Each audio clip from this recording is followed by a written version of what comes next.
বৃহস্পতিবার দিন অথবা রাতে যদি এই আমলটি আপনি করতে পারেন, ইনশাআল্লাহ আপনার দোয়া কবুল হবেই হবে। যতক্ষণ পর্যন্ত কবুল না হবে আল্লাহ তাআলার আরশ পর্যন্ত কেঁপে যাবে। আজকের এই আমলটি প্রথম থেকে শেষ পর্যন্ত সবাইকে দেখার অনুরোধ হল এবং সবাই দেখে আমল করে দোয়া করবেন। ইনশাআল্লাহ আপনার সেই আমল করে যদি দোয়া করতে পারেন অবশ্যই আপনার দোয়া আল্লাহ তাআলা রাব্বুল আলামিন কবুল করবেন। যদি কোনো ব্যক্তি বৃহস্পতিবার দিন অথবা রাত্রে এই আমলটি করতে পারেন, আল্লাহ পাক রব্বুল আলামিন তার দোয়া কবুল করে নেবেন। যতক্ষণ পর্যন্ত তার দোয়া কবুল হবে না আল্লাহ তাআলা রব্বুল আলামিনের আরশ কাঁপতে থাকবে। বৃহস্পতিবার দিন অথবা রাত্রে যদি আপনি আমলটি করতে পারেন, আপনার দোয়া ফিরিয়ে দেওয়া হবে না, আপনার দোয়া কবুল হবে 100%, তাতে কোনো সন্দেহ নাই। আপনি যে কোনো সময় 2 রাকাত নামাজ পড়ে আল্লাহর কাছে যার যার করে চাইবেন, এই দোয়াটি পরে 11 বার দোয়াটি পাঠ করবেন। আর এই দোয়াটি 11 বার পাঠ করার পর আল্লাহর কাছে যা চাইবেন আল্লাহ তাআলা আপনাকে তাই দিবেন।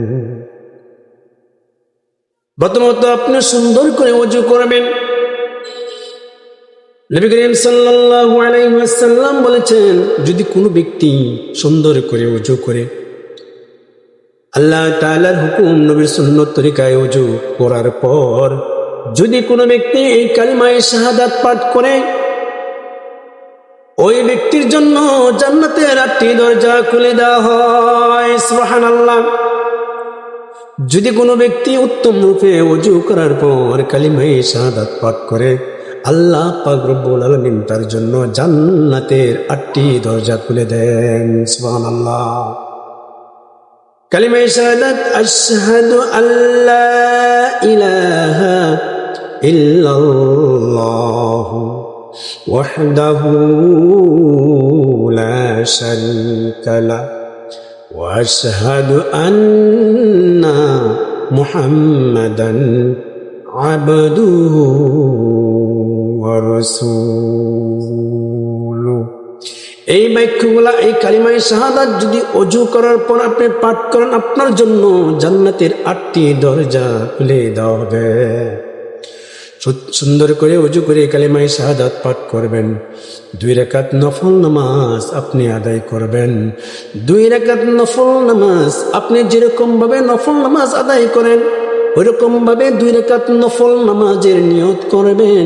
নিয়ত করে আল্লাহ পাক রব্বুল আলামিনকে হাজির নাজির জেনে নামাজে দাঁড়িয়ে যাবেন। নামাজে দাঁড়িয়ে যাবেন, আল্লাহু আকবার বলে আপনি নামাজে দাঁড়িয়ে যাবেন।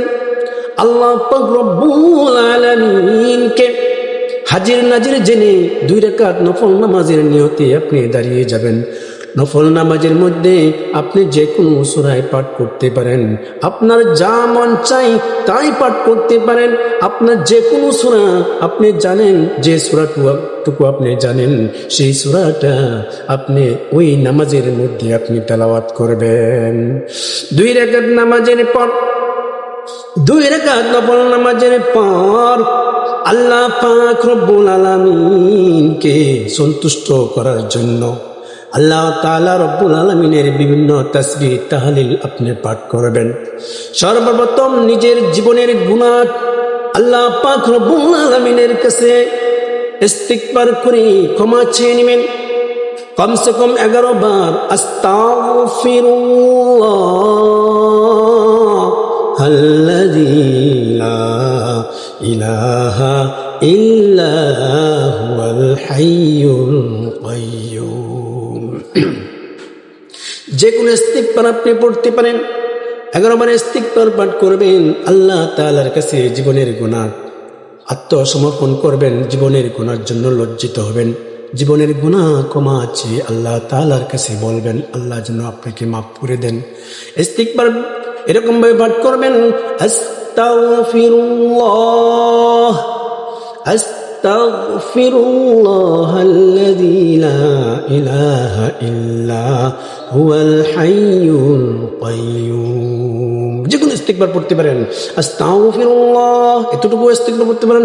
আস্তাগফিরুল্লাহ ইন্নাল্লাহা গফুরুর রহিম। আস্তাগফিরুল্লাহ পড়বেন প্রথমত। দ্বিতীয়ত, আল্লাহ পাক রব্বুল আলামিনের হাবিব নবী করিম সাল্লাল্লাহু আলাইহি ওয়াসাল্লামের উপর আপনি দুরূদ শরীফ পাঠ করবেন মুহাব্বত নিয়ে, অন্তরে মুহাব্বত নিয়ে আমার নবীর উপর আপনি দুরূদ শরীফ পড়বেন মন থেকে। আমার মায়ের নবী রাহমাতুল্লিল আলামিনের উপরে আপনি দুরূদ শরীফ পাঠ করবেন।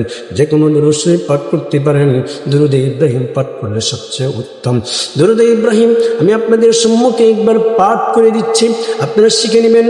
আল্লাহুম্মা সাল্লি আলা মুহাম্মাদিন ওয়া আলা আলি মুহাম্মাদ কামা সাল্লাইতা আলা ইব্রাহিম ওয়া আলা আলি ইব্রাহিম ইন্নাকা হামিদুম মাজিদ।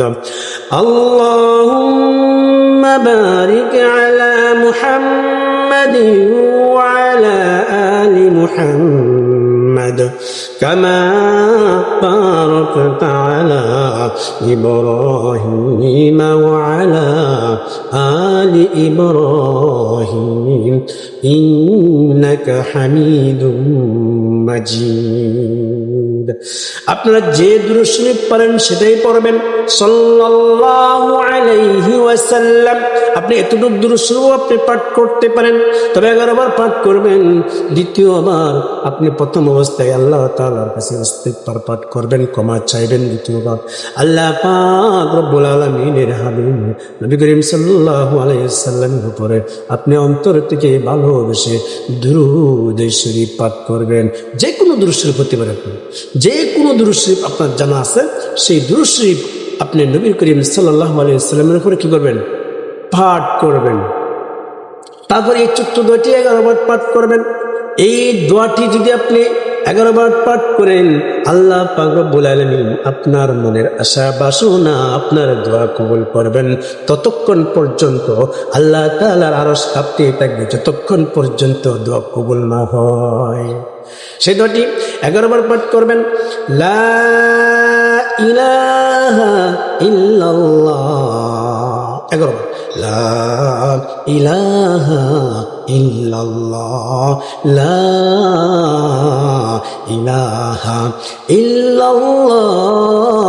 এরকম ভাবে 11 বার পাঠ করার পরে সবটা একবারে পাঠ করবেন। লা ইলাহা ইল্লাল্লাহ মুহাম্মাদুর রাসূলুল্লাহ। এই কালিমাটি এত গুরুত্বপূর্ণ, এত ফজিলতপূর্ণ। নবী করিম সাল্লাল্লাহু আলাইহি ওয়াসাল্লাম বলেন, এই কালিমা যদি এক পাল্লায় রাখা হয় আর সারা দুনিয়া এবং পৃথিবীর আসমান জমিন যদি এক পাল্লায় রাখা হয়, এই কালিমার ওজনের পাল্লা ভারী হয়ে যাবে। মুসা কালিমুল্লাহ আল্লাহ পাক রব্বুল আলামিনের কাছে বলল, হে আল্লাহ আমার রব, আমাকে এমন একটি বাক্য শিখিয়ে দিন যে বাক্যটি অন্য কাউকে শেখার নাই, আমি আপনাকে সেই বাক্য ধরে যেন রাখতে পারি। আল্লাহ পাক রব্বুল আলামিন বললেন, তুমি আমার সঙ্গে পড়ো, পাঠ করো, লা ইলাহা ইল্লাল্লাহ। মুসা কালিমুল্লাহ পাঠ করে বললেন, হে আল্লাহ, এই কালিমা তো সবাই জানে, সবাই পড়তে পারে, আমাকে স্পেশাল বলেন। আল্লাহ পাক রব্বুল আলামিন বলেন, হে মুসা, তুমি জানো না এই কালিমা আসমান জমিন তার চেয়ে এই কালিমার ওজন বেশি। যদি এই কালিমা এক পাল্লায় রাখা হয়, আসমান জমিন সারা পৃথিবী এক পাল্লায় রাখা হয়, কালিমার ওজনে ওই পাল্লা ভারী হয়ে যাবে। সুবহানাল্লাহ। এই কালিমাটা আপনি 11 বার পাঠ করবেন। এই কালিমা যতক্ষণ পর পাঠ করবেন ততক্ষণ পর্যন্ত আল্লাহর আরশ কাঁপতে থাকবে দোয়া কবুল হওয়ার আগ পর্যন্ত। এই জন্য ভাই দোস্ত বুজুর্গ, একবার আপনি আমলটি করে দেখেন, আপনার মনের আশা বাসনা, আপনার দোয়া আল্লাহ পাক রব্বুল আলামিন কবুল করে নেবেন। এরপরে আবার আস্তাগফিরুল্লাহ পাঠ করবেন, আবার দুরূদ শরীফ পাঠ করবেন, যে কোনো দুরূদ শরীফ পাঠ করবেন। তারপরে আল্লাহ পাক রব্বুল আলামিনের কাছে দুই হাত তুলে আল্লাহ পাক রব্বুল আলামিনের কাছে এভাবে দোয়া করবেন। দুটি হাত তুলে এরকম ভাবে আল্লাহ পাক রব্বুল আলামিনের কাছে দুটি হাত তুলে দোয়া করবেন। সর্বপ্রথম আল্লাহ পাকের সিফাতি নামগুলো আপনি যুগে পাঠ করবেন। আল্লাহুম্মা আনতাস সালাম ওয়া মিনকাস সালাম তাবারাকতা ইয়া যাল জালালি ওয়াল ইকরাম, ইয়া যাল জালালি ওয়াল ইকরাম। এই বাক্যটা আপনি কয়েকবার পাঠ করবেন, আল্লাহর নামটি ইয়া যাল জালালি ওয়াল ইকরাম। তারপরে আপনার মনের যে চাওয়া, যে পাওয়া, যে আশা, সেই আশা নিয়ে আল্লাহ তাআলা রব্বুল আলামিনের কাছে আপনি পেশ করবেন। যতক্ষণ পর্যন্ত আপনার দোয়া কবুল না হবে ততক্ষণ পর্যন্ত আল্লাহ তাআলার আরশ কাঁপতে থাকবে। আপনার চোখের পানি জোর করে ছেড়ে দিয়ে মনের আশা আপনি আল্লাহ তাআলা রব্বুল আলামিনের কাছে চাইবেন এবং বলতে থাকবেন। আল্লাহ তাআলা আপনার দোয়া অবশ্যই কবুল করে নেবেন। এইরকম ভাবে যদি আপনি আমল করতে পারেন, ইনশাআল্লাহ অবশ্যই আপনার দোয়া আপনার কবুল হবেই হবে। আপনার মনের আশা, মনের বাসনা, আপনার যা চাওয়া আল্লাহ রাব্বুল আলামিন কবুল করে নেবেন ইনশাআল্লাহ। দিনী ভাই ও বোনেরা সবাই এই আমলটি করার চেষ্টা করবেন।